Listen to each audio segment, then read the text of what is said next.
Hi guys, how are you all? Hope you all are doing well. So today's video is about my backyard, and I think my backyard has all these little French elements and Indian elements. Now I don't know if I'm just kind of, letting my imagination run wild. It could be the case, but I just want to take you on a little tour so you can see what's going on over here. But let's first start off with from my pool, a view from my pool, because I want to show you the trees. So look at this view from the pool. Isn't that lovely? It's the evening sun against the trees. Ooh, gorgeous. It's like the trees are lit. Had my gardener plant a few new plants here. So I'm trying to make this like Monet's Giverny garden. With impressionist style, different colors of plants. Let's see if it's going to come together. I've got quite a rainbow of colors here. But we'll see. I'm excited. This is going to be my little Giverny. This is a part shaded spot. So if it works, nothing like it.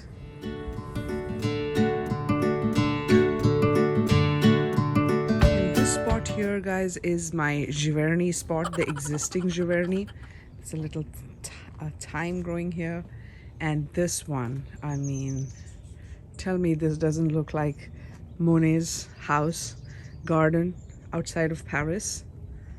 Just this bit. Hopefully I can create it in the other spot too.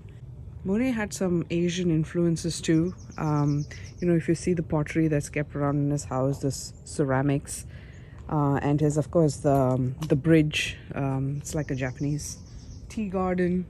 That's why I have a little Chinese lantern plant also here, and the Buddha. I guess that also works. I didn't intend to, have it that way, but I got to spin a story around what I have.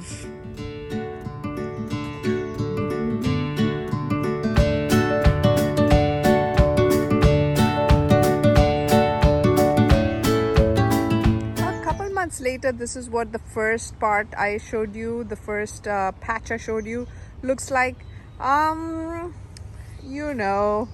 I can't say that I have been able to recreate, Monet's inspiration over here, but c'est la vie.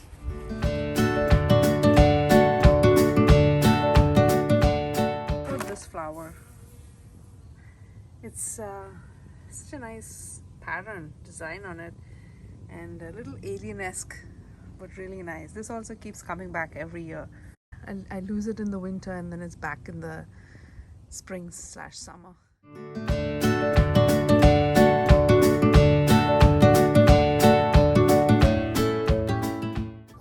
One more look at Giverny. Guys, if you go to Paris, you must go. It's outside of Paris. Go visit Giverny. I went around the month of June, beginning June. It was quite nice. I'm sure it's great in, starting spring. If you love plants, gardens, artists, beauty, creativity, you must visit. Some morning glory, the purple ones. They're almost like weeds. They kind of take over, but I've kind of left them. And it's only during the day that they're open like this. In the evenings, they just close shut. There's the hummingbird, a regular visitor in the evenings. Every day she comes by, gracing us with her presence.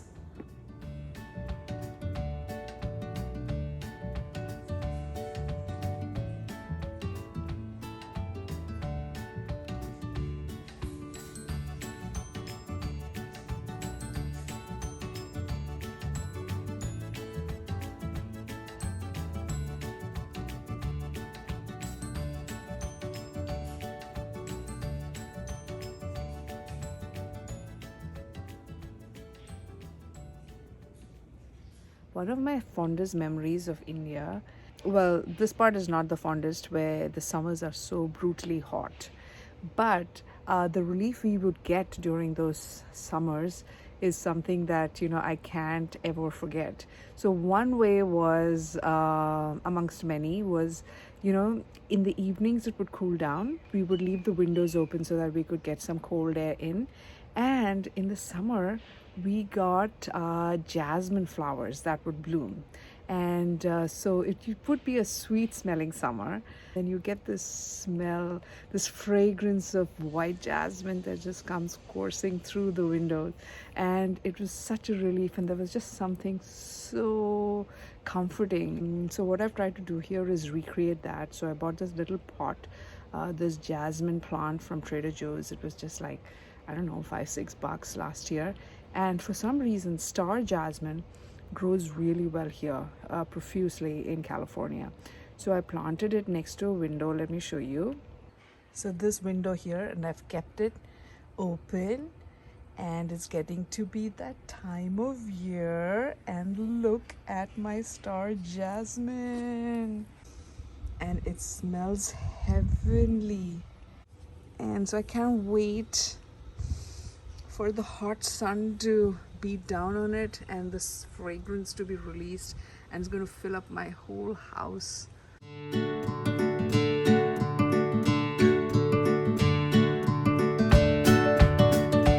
Almost a week later, there's definitely more flowers, and it's raining today. I didn't realize even rain releases the smell. It smells it's just jasmine heaven outside. So guys, my curry plant is looking quite good, if I may say so myself. So this is my mom's curry plant in India, and via WhatsApp, she sent me tips on how to make my curry plant healthier. This is what she said.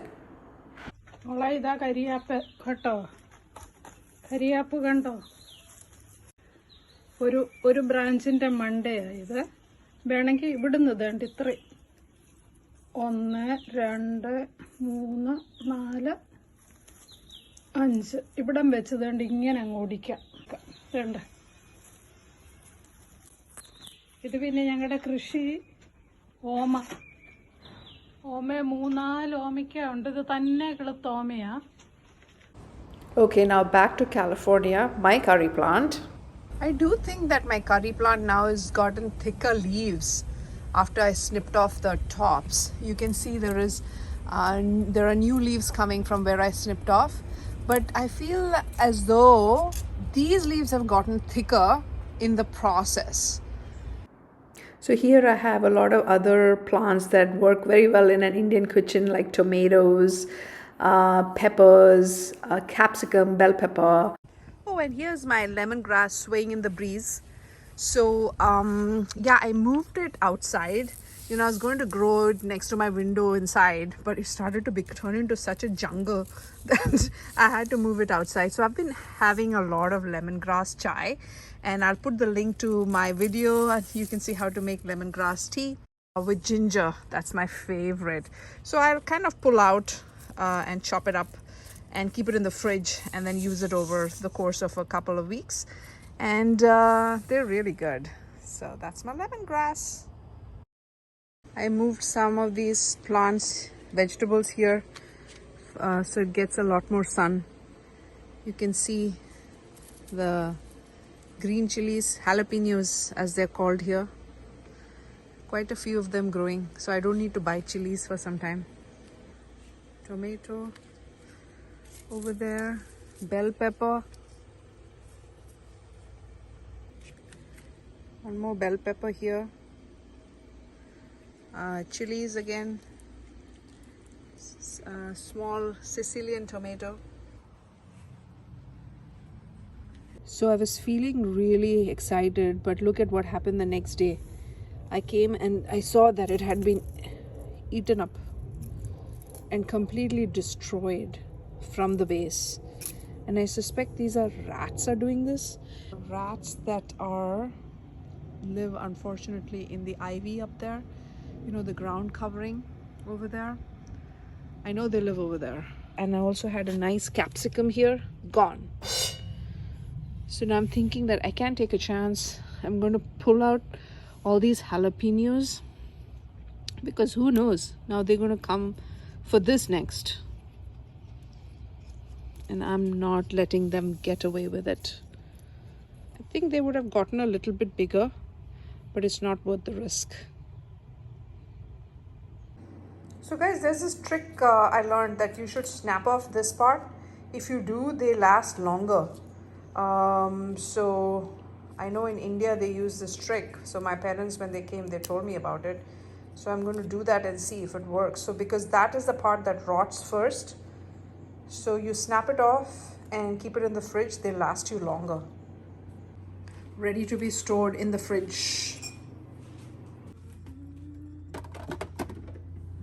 So then eventually I moved all those plants that were at risk from the rats up here. And now these guys are much better. The rats haven't found out yet. So now I'm getting more pepper on here and bell pepper. You know, there's 3 of them actually in there. And yeah, so my pepper supply is going to stay strong for the summer. And also I moved the tomato. I lost one Sicilian tomato. Now I'm have the other one here, and I'm happy to say that it's again starting to produce fruit. I don't think the rats can climb up these metal legs. Let's hope. And this is notwithstanding all the predators we have in our backyard. I don't know if you can see, but there's a black and white snake next to that pipe. There was a lot of panic and confusion that day. A garden snake. A what snake? King snake. There's black and yellow. No. Black and white. King snakes are black and white. They're poisonous. And they're poisonous. Venomous, not poisonous. Neil. Turns out we were totally wrong. King snakes are not venomous. In fact, the only venomous snakes in California are rattlesnakes. So we lost track of this, the snake. It just kind of slithered away somewhere into a hole or something. We just didn't see it come out. So we waited for some time to see if the snake would emerge, but it didn't. And it was, I decided to get out of the blazing sun and go back inside. But my husband, for some reason, kept trying to find it, but he had no luck at all. Half an hour later, this man's still there. But jokes apart, when we were all inside and quiet inside, we saw the snake. It decided to slowly slither away when no one was looking and no one was around. So smart.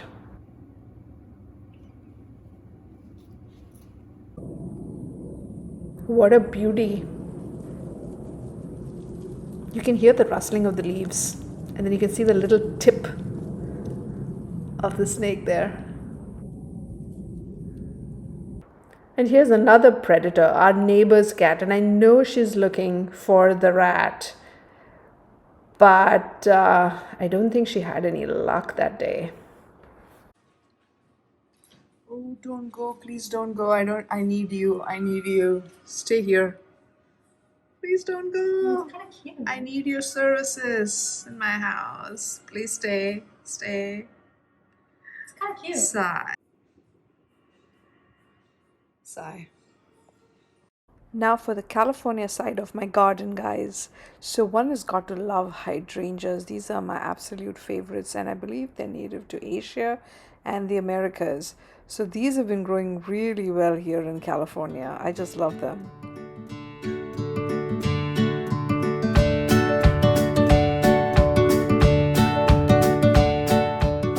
The best thing about them, I realized, is that even when they're spent and dried, they still look beautiful.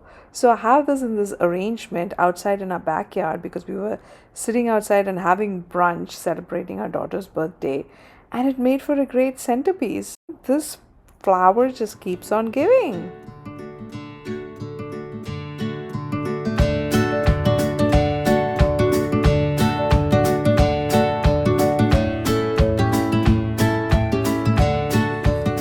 Guys, I got my indoor plants outside to give it some TLC. So I kind of cleaned it up a little bit of all the dried leaves and such, and took out some of the debris from in there, so it has more room to breathe. So I wanted to show you. Actually, I learned this a little late in my gardening career, that for indoor plants you have to make sure that you use potting soil that is meant specifically for indoor plants. So this one is indoor and outdoor, so it works. So the reason you want to do that is because otherwise you may have bugs and things like that growing inside the house. So I think this particular soil makes it kind of resistant to all of that. I'm all in the shade here, and I watered it, used a little bit of manure and some fertilizer. Let me show you what I have. So I use this one for, again, it's for indoor plants, and a little bit of food, some fertilizer for them. I mixed a capful in about 2 quarts of water. So it's like a spa day. So so my plants, my indoor plants, are having a spa day outside, under the pomegranate tree in the shade. It's a nice mani-pedi full body spa for the plants. Okay, so let's go to the California side of my backyard, which mainly comprises of a lot of fruit trees, because we grow a lot of fruits here in California. Oh my God. Pomegranates are coming along well. Here is one. It's got the beautiful shape of the pomegranate. Still a baby. I think it should be ready in September.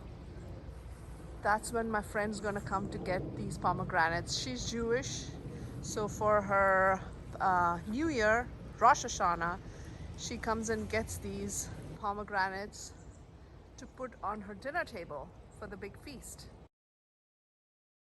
Who knew? A little nest in the pomegranate. Huh, cute. I decided to be a little snoopy and check if there were any birdlings or nest. Oh, why can't I focus? Or eggs in the nest, and nothing. They have flown. But what I'm amazed by is the quality of this nest, because it's got a lovely, I think it's inside. It's as though she has the mama bird and the daddy bird. They've kind of built it with. They have kind of cemented this with it's like mud, soil, clay or something. It's amazing. On the outside you have all these nice twigs, and on the inside it's pretty solid. It's like a nice clay pot in here. I mean, the engineering is astounding. Wow. That's where I sit making my videos. And this is where this little bird was sitting, watching me perhaps. Guys, remember my Sakura Mitsuri cherry blossom Japanese tree that was on full display in the spring? Well, guess what? Now we have cherries on the tree. Not too many. We're trying to get them before the birds get them, because it's like the birds here think that they have right over these cherries more than we do. So, which I guess, is a good point that they have, but arguably so. But here I am picking these cherries. We only get a handful every year. So there goes one. One is within arm's reach. Ouch. This could get a little bit more pink, but I can't risk it with all these squirrels and birds running amok in my backyard. So let's just pick it.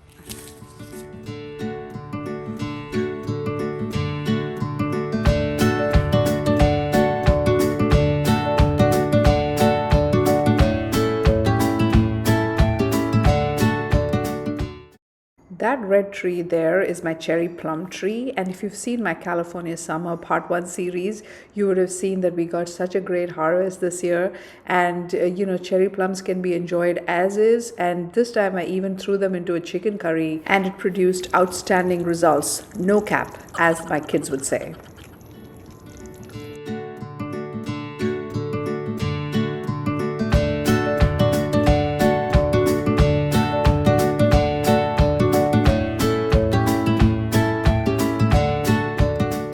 So I want to show you guys two more fruit trees, but before that, let's stop and pick some watercress leaves. Now these are great shade-loving plants and they work great in salads. I love the peppery taste of these leaves, and they're also a nutritional powerhouse. We use them in smoothies as well.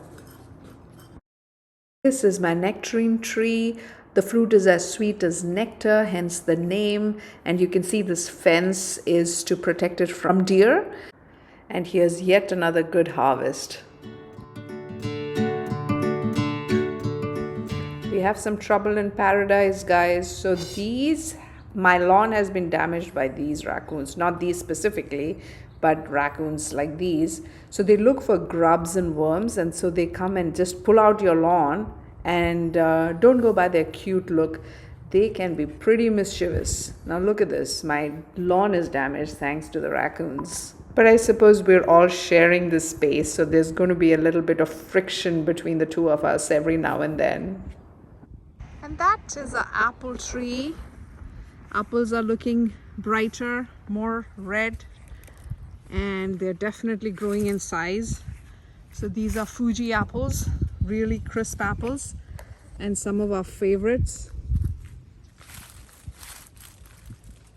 So yeah, I think they should be ready usually by the fall. So which means in a month, they'll go bigger and juicier.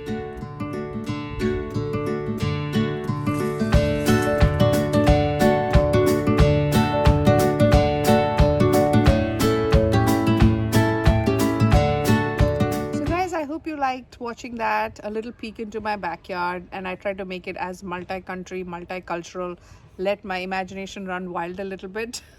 So I hope you enjoyed that, and I will catch you in my next video next week. Until then, bye bye.